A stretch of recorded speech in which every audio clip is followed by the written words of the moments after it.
जरा मला माहित आहे कार्यक्रमाला उशीर झाला आहे, पण आपण भंतेजींचं भाषण ऐकेपर्यंत शांतता ठेवावी. त्यांचं भाषण माझ्या भाषणानंतर होणार आहे.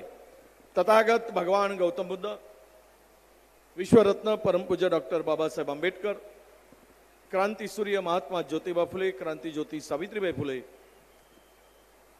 छत्रपती शाहू महाराज, रयतेचे राजे छत्रपती शिवाजी महाराज, या सर्व महापुरुषांना विनम्र अभिवादन. आजच्या भव्य अशा साकार होणाऱ्या विपश्यना केंद्राच्या उद्घाटनाला उपस्थित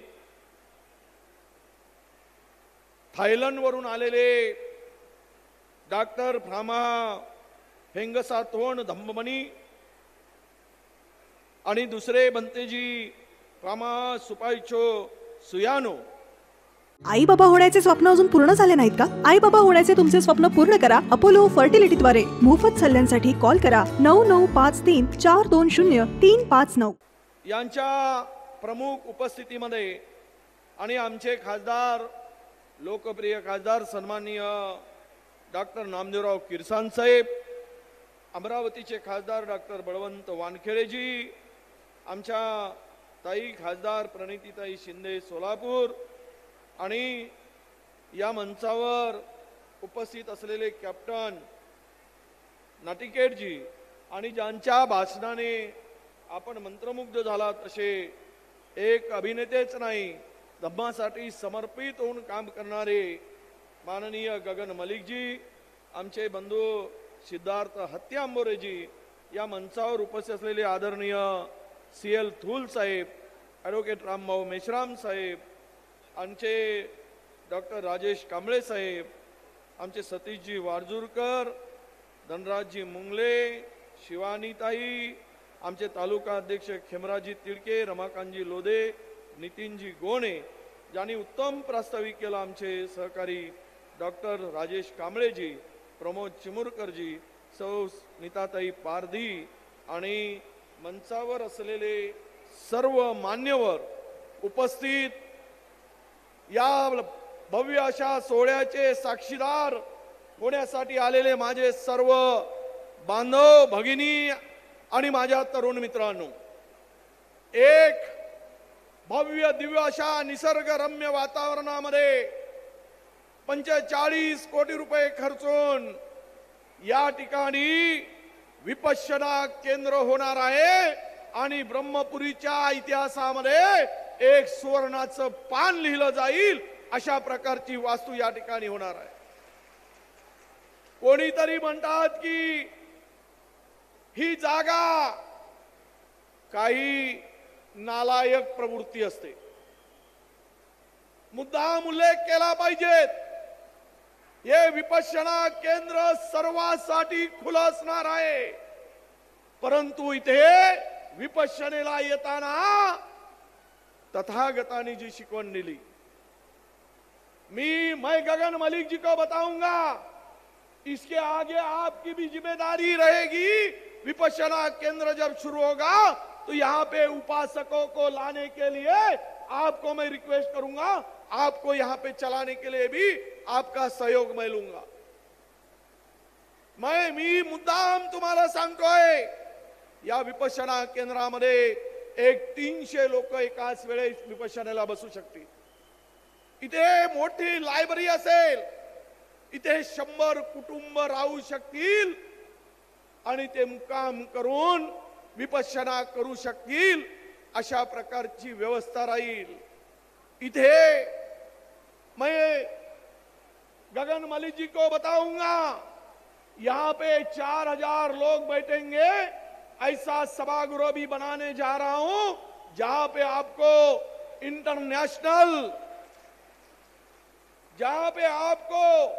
इंटरनेशनल करीबन 80 देशों के बौद्ध विचारों को, लोगों को लाकर यह इंटरनेशनल बौद्ध एक आपको अब परिषद अगर लेना है तो वो परिषद आपको ब्रह्मपुरी में होगी. ऐसी व्यवस्था मैं यहां पे करने वाला हूं. भाइयों आणि मित्रांनो सांगतो, मी खर तर ही वास्तू उभं करत असताना अनेकांनी माझा डॉक्टर राजेश कांबळींनी आमचा या ठिकाणी माझा उल्लेख जो केलाय तो बौद्ध आपला धम्म मित्र म्हणून केलाय। मी जन्माने हिंदू असलो तरी विचाराने मी तथागतांचा बौद्धांचा विचार घेऊन जगणार आहे। जिथे जो विचार आहे तो विचार या देशामध्ये या जगामध्ये तो विज्ञानवादी विचार आहे। बौद्धांचा विचार थोतांड विचार नाही। म्हणून विहार जे बनवले जातात ते विहार विचाराचे अधिष्ठान म्हणून बनवले जातात आणि तो विचार या देशाला जी शांती हवी असेल या जगाला शांती हवी असेल तर तो एकच विचार शांती देऊ शकतो, तो तथागत भगवान गौतम बुद्धाचा विचार शांती देऊ शकतो। जे जग पेटून उठत आहे, एकामेकाचे वैरी झाले, धर्माची लढाई सुरू झाली। खर तर धर्म आणि धर्म एकमेकाचा धर्म एकमेका विरोधात उभं करण्याचं काम सुरू झालं आणि म्हणून या राष्ट्रसंत तुकडोजी महाराजांची बाजूची जी काही अधिष्ठान आहे, भूमी आहे, त्याच्या बाजूलाही हे जे काही आपला विपश्यना केंद्र होत आहे, इथे येणारा माणूस माणुसकीचा मानवतेचा विचार घेऊन बाहेर जाईल। आम्हाला आता युद्ध नको आहे तर आम्हाला बुद्ध हवा आहे, आम्हाला तो विचार हवा आहे, हा विचार घेऊन गेला पाहिजे। काल परवा आपण महाराष्ट्र पाहिलाय, नाशिक मध्ये दंगल झाली, जळगाव मध्ये वातावरण तंग झाला, कोल्हापूरला विशालगडावर जे काही वातावरण निर्माण केलं गेलं। अरे कशासाठी लढतो आम्ही? बाबासाहेबांनी तुम्हाला आणि आम्हा बहुजनाला जो संविधान रूपी कवच दिलाय, ज्या संविधानाच्या कवचामुळे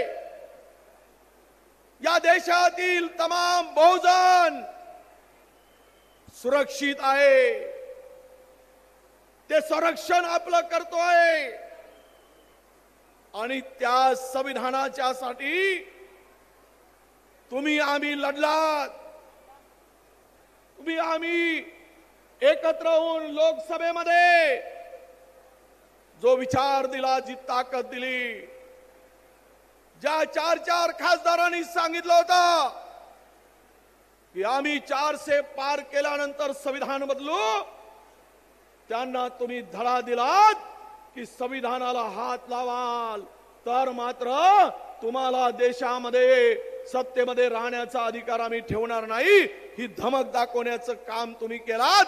म्हणून आज आमच्या संविधानाचं संरक्षण करण्याचं काम राहुल गांधीच्या रूपाने सुरू आहे। मी पाहिलंय ते, तुम्ही सगळे बघतात आणि म्हणून हे संविधान बाबासाहेबांनी आणि या देशामध्ये धम्माची दीक्षा दिली। धम्माची दीक्षा बाबासाहेबांनी हजारो अनुयायांस घेतली। बाबासाहेबांनी ही जी सामाजिक क्रांती केली, जगातील एकमेव बाबासाहेब आहेत की ज्याने धम्म परिवर्तन केला, धम्म दीक्षा दिली, दुसऱ्या धम्मा आपल्या बौद्ध धम्माची दीक्षा घेतली, पण रक्ताचा एकही थेंब न सांडू देता सामाजिक क्रांती करणारा कोणता योद्धा असेल तर तो आपला परमपूज्य डॉक्टर बाबासाहेब आंबेडकर आहे। कारण या देशातील छत्रपती शिवरायांचा राज्याभिषेक करताना शूद्र म्हणून म्हटलं गेलं। शूद्र कुठून जन्माला येतात, सुवर्ण कुठून जन्माला येतात, अशी वर्गवारी चालली या देशात। ज्यांना त्यांना जर छत्रपती शिवाजी महाराज शूद्र होते म्हणून राज्याभिषेक होत नसेल तर तुमची आमची काय गती असेल? राजाचा राज्याभिषेक नाकारला जात असेल या भारताच्या भूमीवर, महाराष्ट्राच्या भूमीवर, तर तुमची आमची काय गती जाईल. म्हणून आमचा राजा म्हणून डॉक्टर बाबासाहेब जन्माला आलेत आणि आमचे शूद्रपणा घालून समाजामध्ये जे ताकद आणि मान मिळवून दिला ते लाख लाख त्यांचे उपकार जन्मभर आपल्यावर आहे. म्हणून चंद्र सूर्य असेपर्यंत बाबासाहेब तुमचं नाव असणार आहे. चंद्र सूर्य आहे तोपर्यंत असणार आहे. आणि तुम्ही दिलेला संविधान आमचं रक्षण करणारं कवच ठरणार आहे. त्याला कोणी हात लावू शकणार नाही. ही ताकद तुम्ही बहुजनाला दिली, ती सब जास्त आमच्या संविधानाने दिलेली आहे.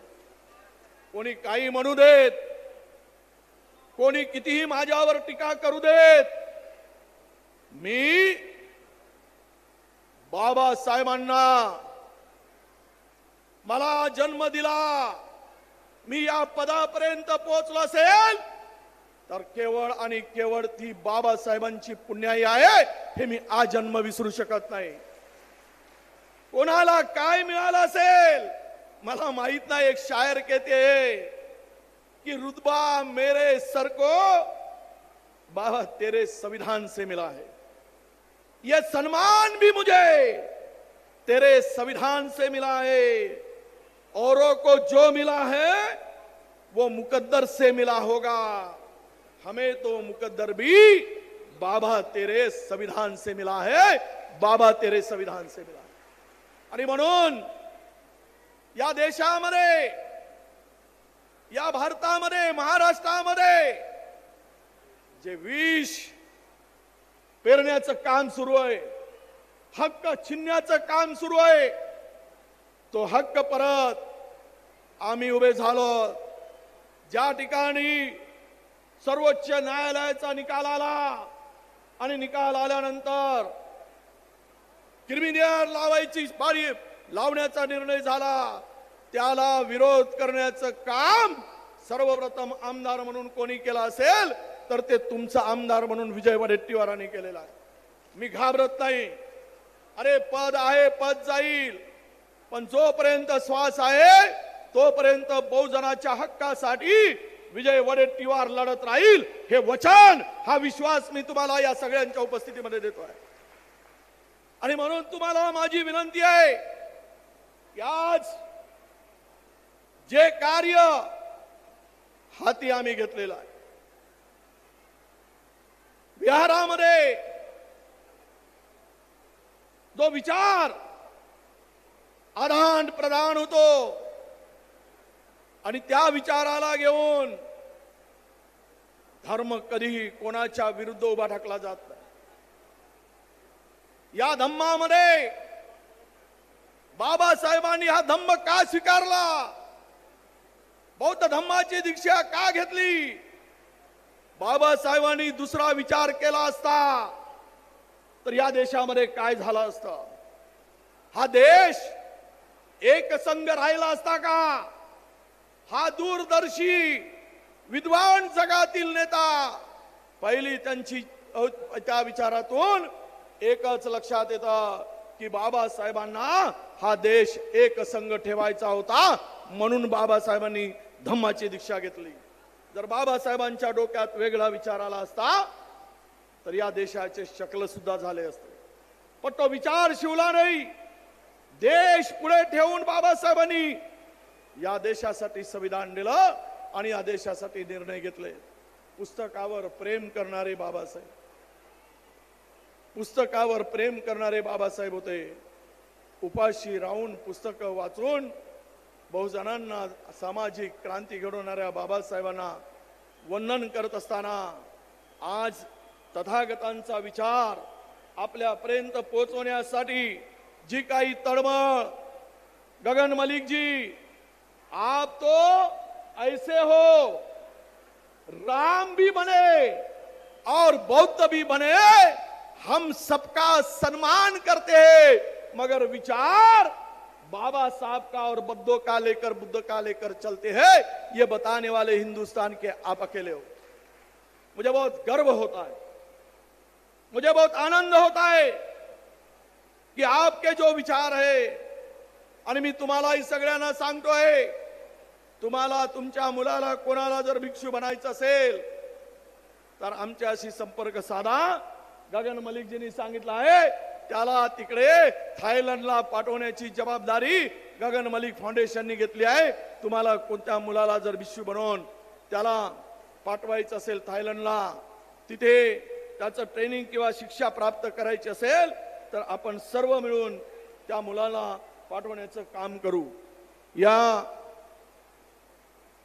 ये जो परिसर, हा जो परिसर बनणार आहे, मला वाटतं की देशातील लोक या ठिकाणी जसा इगतपुरीला विपश्यनेसाठी जातात, दुसरीकडे आपल्या लोणावळ्याला आता एक सेंटर झालंय तिथे जातात. तिथे काही एका जातीच्या आणि धर्माचे लोक जात नाही. काही विष पेरणारी प्रवृत्ती ब्रह्मपुरीमध्ये आहे. ती प्रवृत्ती ब्रह्मपुरीमध्ये आग लावण्याचं काम करते. काही आहेत, अरे बाबांनो, ही जागा 15 एकर दिली, एकूण या ठिकाणी जागा 40 हेक्टर जागा आहे.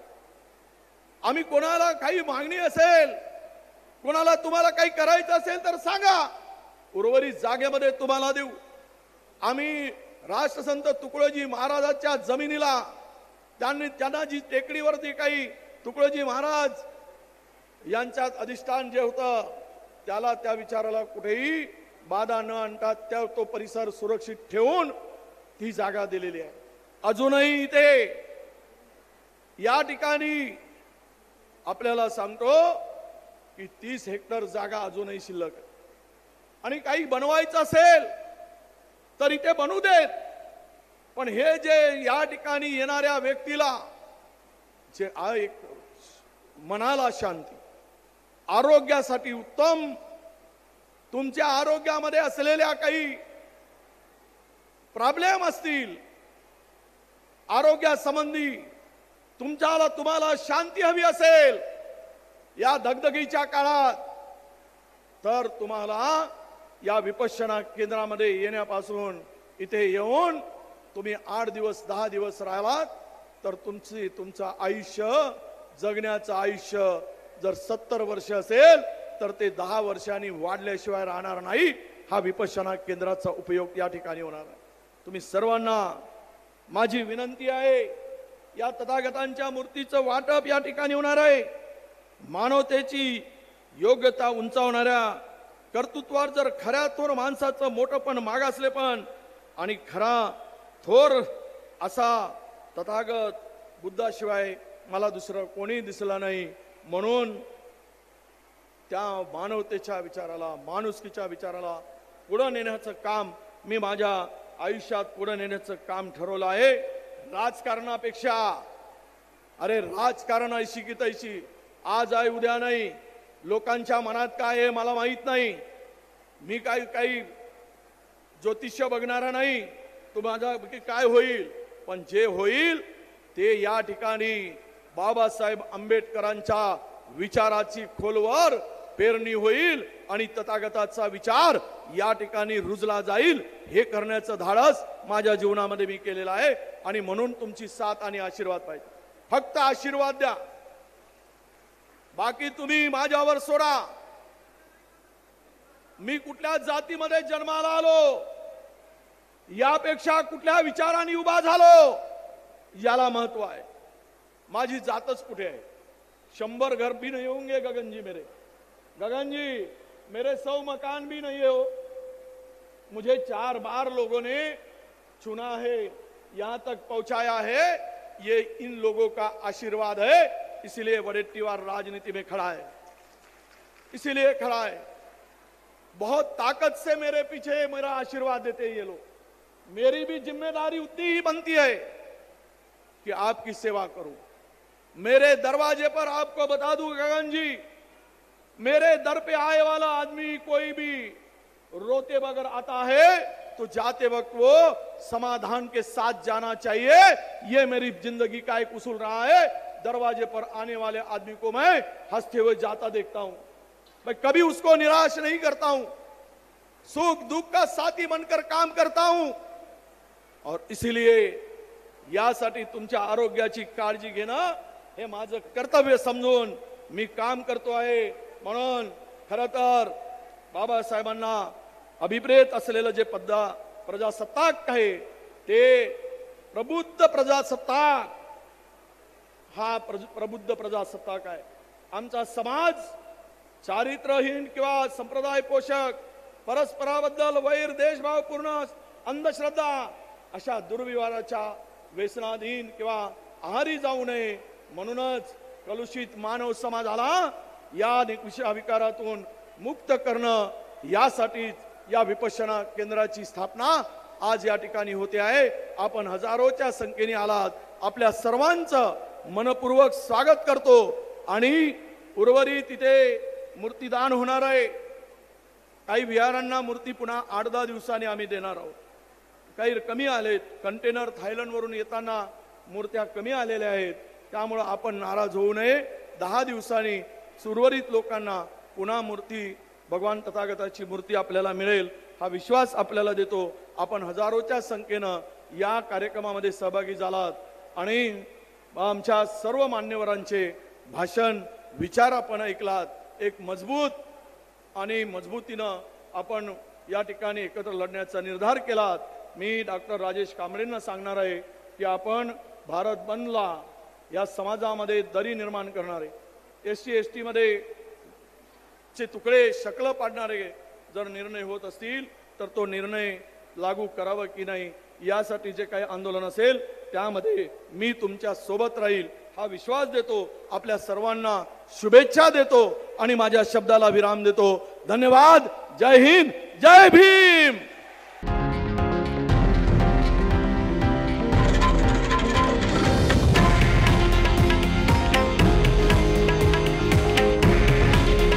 हे आहे देशातील नंबर 1 न्यूज नेटवर्क आणि आपण पाहत आहात TV9 मराठी. काळजी तुमची, हित महाराष्ट्राचं.